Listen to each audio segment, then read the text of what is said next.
Kalau kita menyimak selama ini bahwa pernyataan-pernyataan dari Mas Hasto sendiri, beliau sudah siap. Ya, sudah siap bahwa selama ini juga ancaman, upaya pembungkaman karena beliau sangat kritis terhadap pemerintah sebelum ini. Kalau kita lihat kan kasus Harun Masiku itu kan mulai muncul lagi mulai tahun depan ketika ada mau pemilu, ketika PDI Perjuangan berpisah jalan dengan Jokowi, kemudian kasus Harun Masiku dimunculkan lagi, ya kan diperiksa lagi dan Mas Hasto menghormati proses hukumnya, datang ke KPK, meskipun itu ada semacam dugaan dari penyalahgunaan dari penyidik yang ini sudah dilaporkan kepada Dewas. Jadi Mas Hasto sendiri juga sudah siap. Apalagi saya sampaikan tadi bahwa sebelum ini sudah ada ancaman-ancaman. 1 bulan sebelum ini di sebuah podcast juga Mas Hasto menyampaikan ada bad news ya, kalau beliau akan dijadikan tersangka. Dan ini adalah kasus politik, Mbak ya.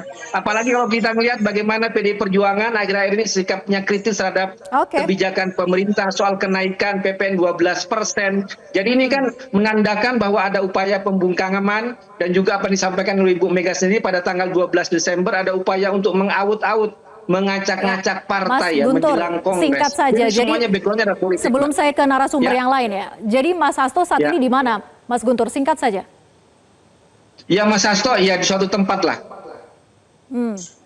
Di suatu tempat akan muncul jika memang KPK nanti akan periksa dengan kenaikan statusnya saat ini levelnya sebagai tersangka? Setelah ini Mbak, jadi setelah ini akan ada pernyataan resmi dari partai, ya dari partai akan ada konferensi pers resmi soal pernyataan ini. Nanti kita lihat lah Mbak.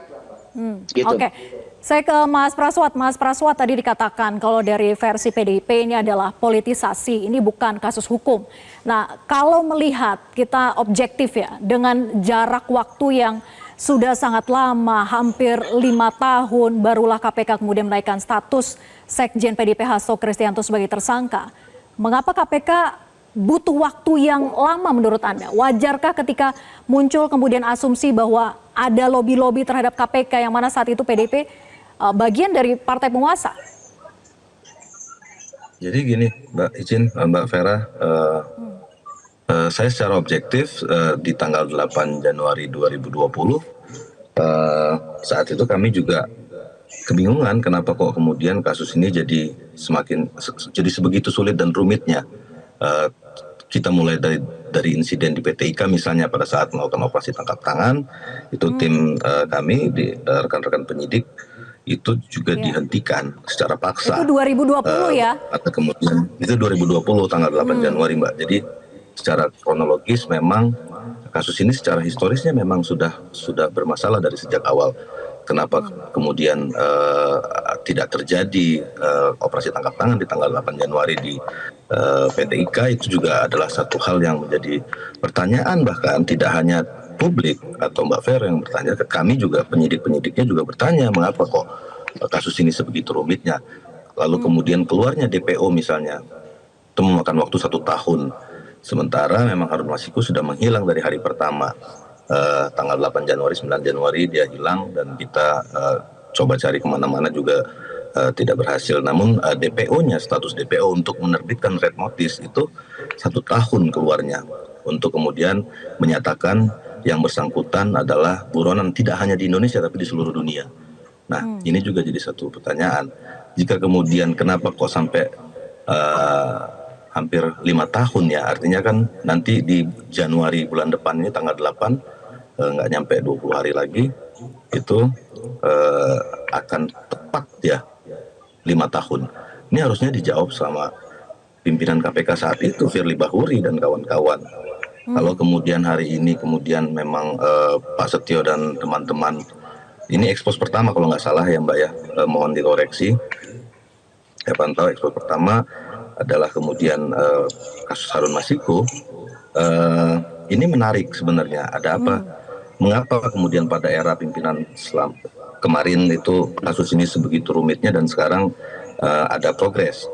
Terkait dengan misalnya ini Mbak, kalau misalnya kita berbicara soal ada ancaman terhadap Pak Hasto misalnya, itu menarik juga karena itu bisa dilaporkan langsung karena pasal 21 Pak Hasto adalah saksi dan kemudian dalam proses penyidikan Harun Masiku saat dia diancam itu statusnya adalah saksi. Jadi itu bisa dipidana orang yang melakukan ancaman tersebut itu saya pikir secepatnya saja langsung dilaporkan ke KPK karena pasal 21 juga kewenangan KPK untuk melakukan pidana dan menerapkan hukuman terhadap orang yang melakukan ancaman tersebut terhadap saksi. Jadi saksi KPK tidak hanya tersangka, saksi dan lain-lain itu tidak boleh diancam itu karena itu adalah dilindungi oleh undang-undang melalui pasal 21.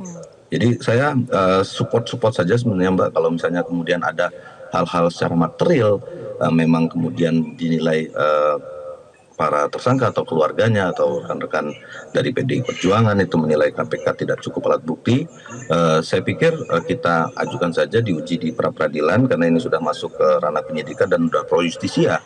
Pak Hasto sudah tetapkan tersangka, bisa diajukan ke pra-peradilan. Jadi saya melihat ini satu hal yang normal-normal saja. Jadi secara objektif saya lihat dari perspektif seorang penyidik ini memang berjalan proses kasusnya sudah sebegitu lamanya ya Mbak ya, Vero ya, gitu. Ya, dari awalnya kasus ini begitu rumit, kemudian hampir 5 tahun berjalan, penggantian ketua KPK, kemudian begitu mudahnya akhirnya ada penetapan tersangka begitu ya. Nah, saya ke Bang Rey. Bang Rey, bagaimana kemudian dengan penetapan tersangka ini? Kalau dari pandangan PDIP, jelas ini politisasi begitu ya, ini bukan kasus hukum. Tapi kan tadi kita dengar sendiri bahwa KPK membeberkan beberapa bukti begitu ya, yang membuat mereka yakin untuk penetapan tersangka terhadap Hasto ini. Apakah memang Mas Hasto ya sudah hadapi saja proses hukumnya?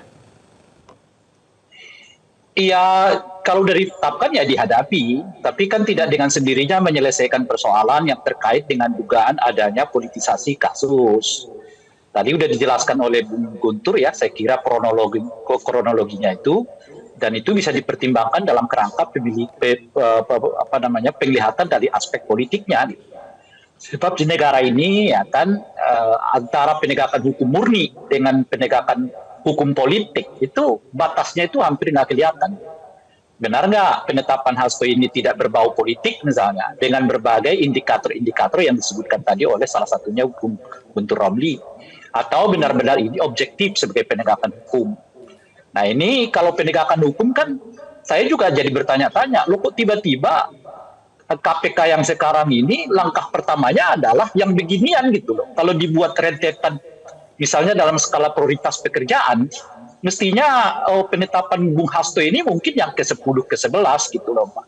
Karena ada persoalan-persoalan yang jauh lebih penting dari penetapan Hasto itu sebagai tersangka dibandingkan dengan kasus yang lain. Tadi salah satunya misalnya soal gimana tuh soal gubernur BI gitu. Gimana tuh soal tersangka yang sudah ditetapkan sebagai tersangka kalah di pra-peradilan, ditindaklanjuti apa enggak, dan sebagainya. Sebab beda Hasto yang dahulu 5 tahun yang lalu dengan yang sekarang. Dulu misalnya kita merasa penting KPK ini bertindak cepat, tegas, karena Hasto itu masih bagian dari apa yang disebut dengan kekuasaan. Kalau sekarang kan mereka jadi oposisi, menjadi orang-orang yang penjaga ya bagian dari keseimbangan proses demokrasi gitu. Jadi lobby-lobby itu yang jadi mungkin pertanyaan dulu kita dari kalau dalam skala prioritas. Enggak, yang saya mau katakan ini sinyal yang dilakukan oleh KPK ini justru membuat ya orang-orang yang merasa kritis terhadap pemerintah makin jadi hati-hati. Kok jadinya begini kalau kita kritis, tiba-tiba kasus lama, kasus yang sebetulnya kualitasnya nggak sehebat 5 tahun yang lalu gitu loh Pak.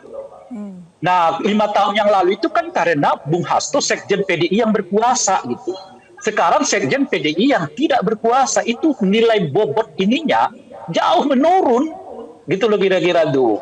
Lah baru KPK menetapkannya sebagai tersangka sekarang. Jadi kan pertanyaannya jadi, padahal KPK itu dibuat bukan untuk mengawasi kelompok kritis.